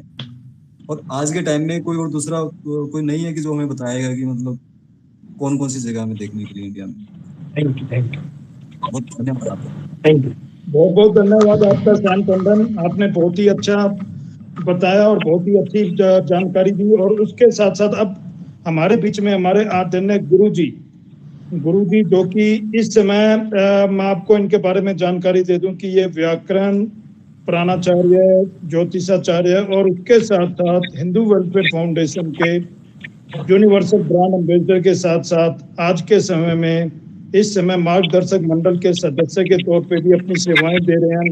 और यही नहीं, जब भी कभी हमें जरूरत पड़ती है हिंदू वेलफेयर फाउंडेशन से संबंधित कोई भी जानकारी लेने के लिए या समस्या या कोई भी बात होती है, उसी टाइम हम फोन करते हैं अपने गुरुजी को, और गुरुजी बिना कहीं अगर किसी भी काम में बिजी होते हैं या किसी भी कार्य में, उसी समय हमारे फोन को उठा करके और अपने मतलब उस जानकारी को तुरंत ही बड़े अच्छे ढंग से और उपाय के साथ बताते हैं।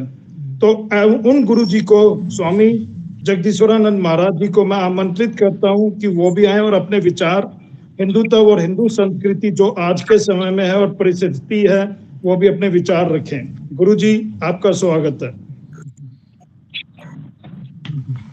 सभी को जय श्री राम। परवेज जी को हार्दिक शुभकामनाएं। हमेशा सनातन धर्म को आगे बढ़ा रहे हैं और गजेंद्र जी का आभार व्यक्त करते हुए स्वामी जगदीश्वरानंद जी महाराजाम अस्माभि ज्ञानम वर्तते तथापि देवभूमि उत्तराखंडस्य महाभागानां स्वामी जगदीश्वरानंद एताहमपि हि जिज्ञासायाम् उच्यते तथापि ज्ञानाः निर्विघ्नाः कर्तव्य विघ्नाः तेषामपि ध्यानमूलं गुरुर्मूर्ति पूजामूलं गुरुर्पदम मंत्रमूलं गुरुर्वाक्य। उसी प्रकार से मंत्रम अस्माभिः मंत्रे ज्ञानेन निर्विघ्नतया सर्वे कामनाः शुभ कामनाः वर्तते। आप सभी को हमेशा यदि जुड़े रहें उसके लिए हमेशा मैं शुभकामना करते रहता हूँ। और मुखम करोति वाचालम पंगुं यते गिरिं यत्कृपातमं वन्दे परमानंदम माधवम।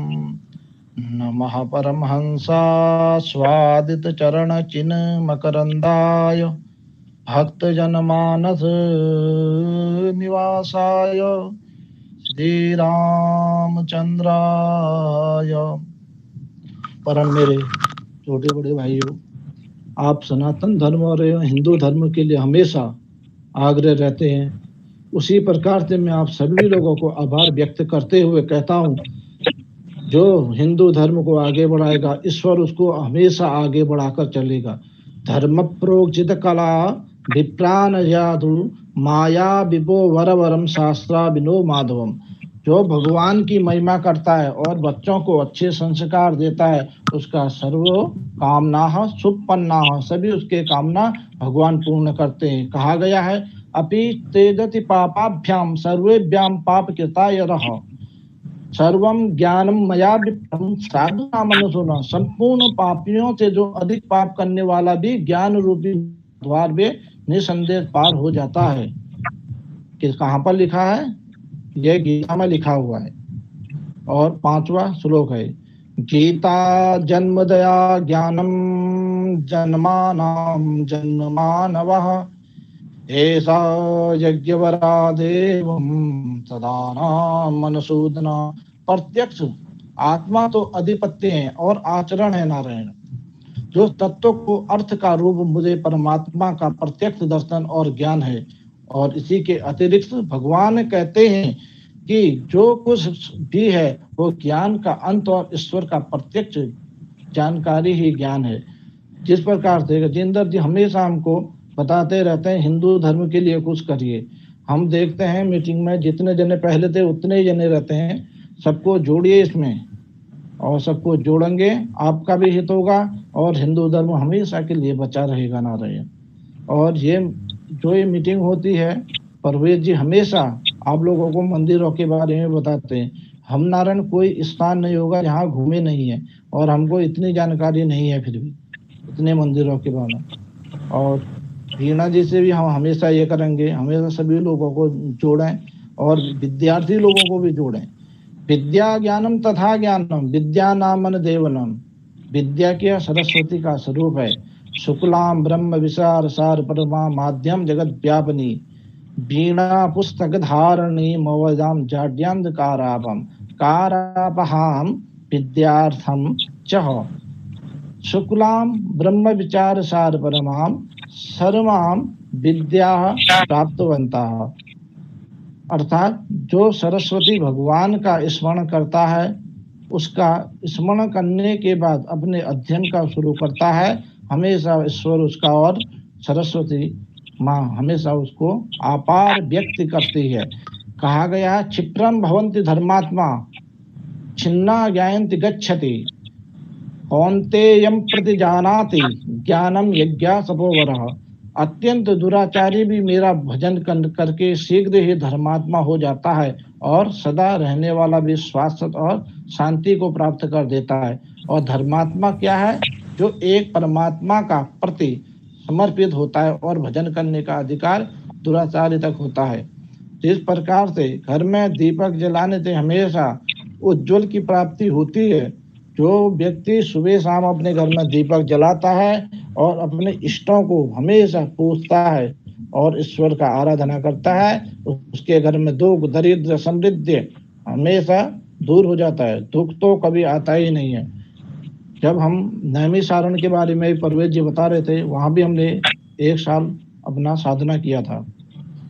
जो शंकर भगवान का, वहाँ जो शिव जी का मंदिर है, वहाँ आप सेब लेकर जब जाएंगे, वहाँ भगवान को अर्पित करेंगे, भगवान उसको तुरंत स्वीकार कर लेते हैं। आप मन से वहाँ सेब लेके जाना कभी। नैमिषारण्य, नैमिष तीर विख्यात समाना, नैमिष एक तीर्थ महाविख्यात है नारायण। हम भी वहाँ जो गुफा है, वहाँ गुफा में हम भी साधना करके आए हुए हैं नारायण। 1 साल हमने वहाँ, आप लोग कभी जाएं तो हमारी तरफ से पूरी व्यवस्था रहेगी आप लोगों की।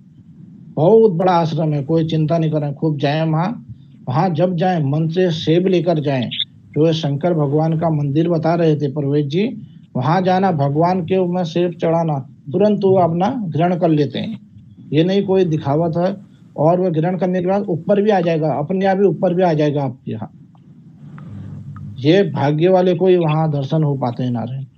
सेब को तुरंत वहां से अदृश्य हो जाता है, भगवान उसको तुरंत ग्रहण करते हैं, उसके बाद प्रसाद के रूप में आपको वितरित कर देते हैं।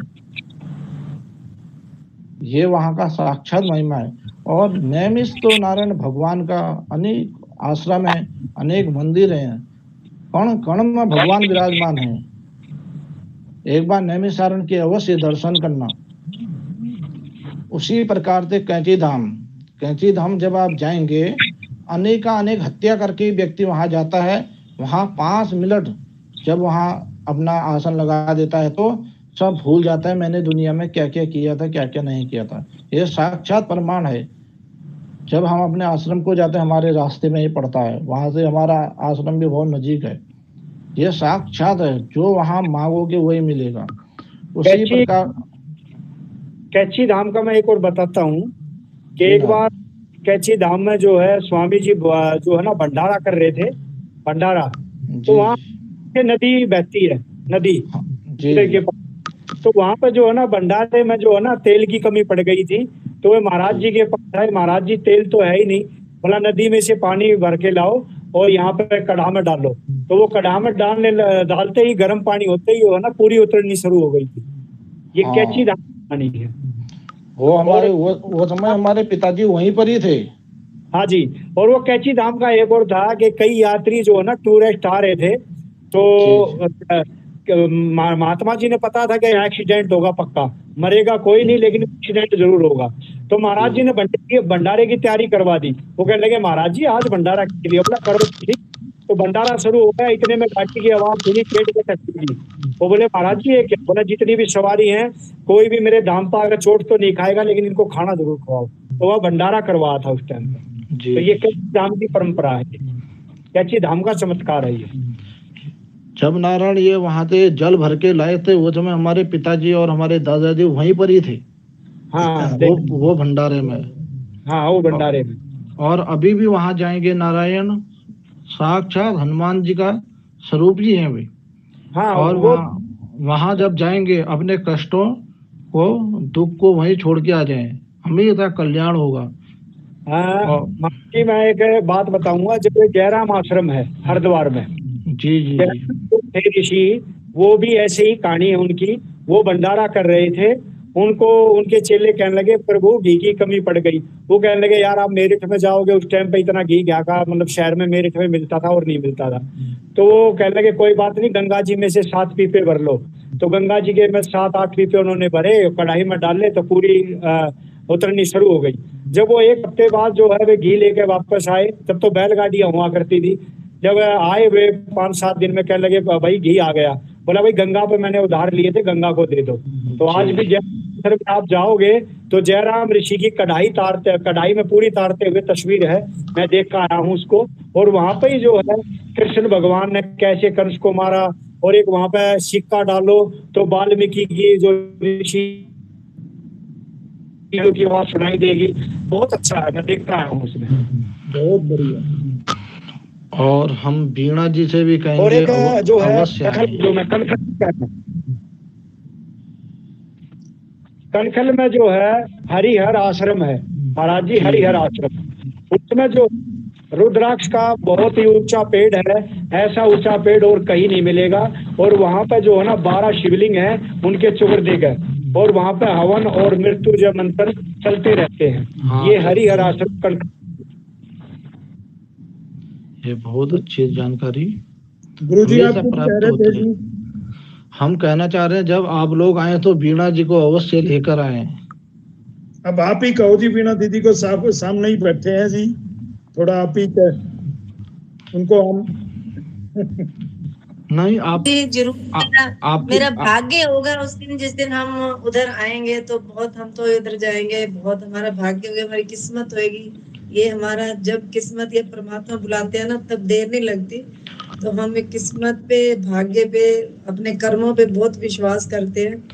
तो हम एक बार बचपन में मैं बहुत छोटी थी, तो वैष्णो देवी का ध्यान आया, तो मैंने कहा भी वैष्णो देवी जाना है। तो मेरे पास कोई साधन नहीं था, परिवार के लोग भी इतना अफोर्डेबल नहीं थे, किन्हीं को पता भी नहीं था। तो मैं सच गुरुजी आप यकीन नहीं करोगे, बहुत छोटी सी चिट्ठी लेके वैष्णो देवी के नाम पोस्ट कर दी। मेरे को बुलावा आ गया और हम लोग वहां पे माथा टेक कर आए। तो बहुत अच्छा लगता है जब उसके दरबार में बुलावा आता है, तो जरूर आएंगे। धन्यवाद। अजेंद्र जी से हम कहेंगे, वीणा दीदी से कहना है कोई कमी नहीं है, आश्रम में हजारों कमरे बने हुए हैं, भंडारी रहता है, कोई दिक्कत नहीं। 15 गाड़ी भी आएंगे, पूरी व्यवस्था है। वहीं से इनको भीमताल दिखा देंगे, जिसे कहते हैं नकुचिया ताल। वहाँ 9 ताल के दर्शन हर कोई को नहीं होते हैं, जिसको 9 साल के दर्शन हो जाते हैं उसका हमेशा कल्याण हो जाता है नारायण सदैव के लिए। ये भीमताल में पड़ता है। और वीणा दीदी से कहना फिर उनको नैनीताल घुमाएंगे। नैनीताल के बाद भवाली में पड़ता है गुल्लू देवता का मंदिर, जो हमारे इष्ट हैं अभी। हाँ, और हाँ, वहाँ कितने सीढ़ियां हैं, वहाँ जो अर्जी डालता है 3 दिन के अंदर उसका कार्य सफल हो जाता है। ये साक्षात प्रमाण हमारे हाथ में है। और उसके बाद कैंची धाम है।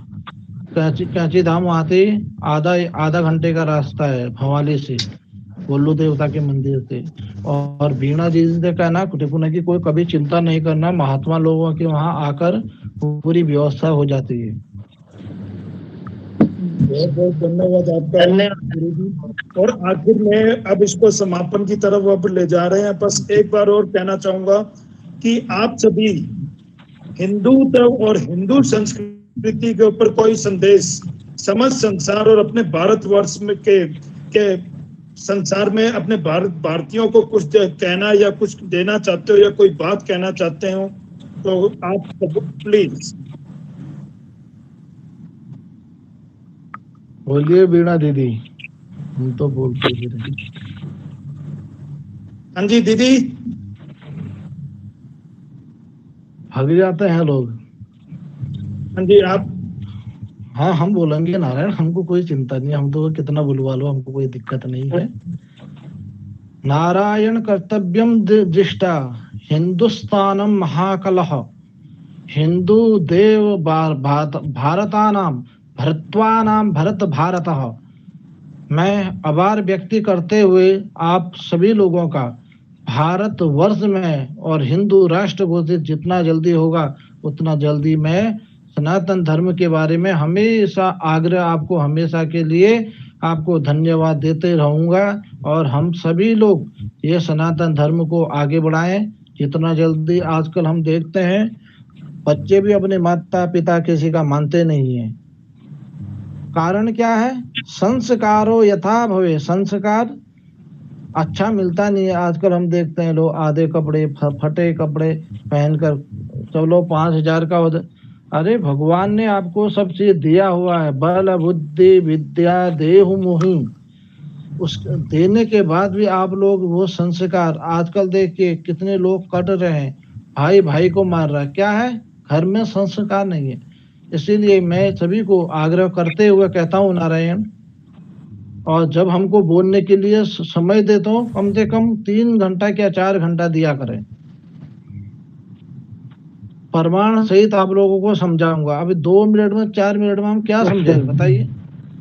आप परवेज जी को तो समय मिलता है, हमको समय मिले तो हम आपको समझाएं। चलो आप लोग आ रहे हैं, वहीं मीटिंग भी होगी, फिर हमसे आप सभी लोग प्रश्न करना, ये हिंदू धर्म क्या है, कब से चला आ रहा है, और ये भारत खंड है आर्यावर्तांतर्गत पुण्य प्रदेश है, ये भारत खंड कब से है और कहाँ से स्थित हुआ। आर्यावर्तांतर्गत गते पुण्य प्रदेश है, ये भारत प्रदेश किस प्रकार से स्थित हुआ है। संकल्प भी करते हैं तो संकल्प में हमेशा ये भारतवर्ष का नाम आता, आर्यावर्तांतर्गत पुण्य प्रदेश है। ये क्यों आता है, इसका बोध अवश्य होना चाहिए। और हम गजेंद्र जी से कहेंगे जल्दी जल्दी इसको आगे बढ़ाएं, और जो भी खर्चा पानी लगे उसमें डरे नहीं, वो सब आप जहाँ जहाँ आप लोग जाएंगे हम लोग आपको देंगे। आप हिंदू धर्म को आगे बढ़ाएंगे तो पूरा गाड़ी का खर्चा हम लोग देंगे आपको, आप चिंता नहीं करिए, क्योंकि आप अपने लिए नहीं कर रहे हो, पूरा हिंदू समाज के लिए आप ये कर रहे हैं, कोई अपने लिए नहीं कर रहे हैं। ये हम जानते हैं नारायण, आप इतना मेहनत कर रहे हैं, इतना समय आपने दिया, और आपका मैं हमेशा आभार व्यक्त करता हूँ। और यहीं पर अपना वातावरण का देखते हुए, और परवेज जी इधर उधर देख रहे हैं, उनको भी जाना होता है, किताब देख, और इसीलिए अपनी वाणी को यहीं पर विराम देते हुए, मंगलम भगवान विष्णु मंगलम गरुड़ध्वज मंगलम पुंडरीकाक्षाय मंगलाय तनुहरि। सबको जय श्री राम। जय श्री राम। एक बार सैम टंडन जी को और मैं कहना चाहूंगा कि अगर वो उपस्थित हैं, सैम टंडन बेटा, अगर आप कुछ समझ संसार और सभी के लिए कुछ कहना चाहें आखिर में तो आपका स्वागत है।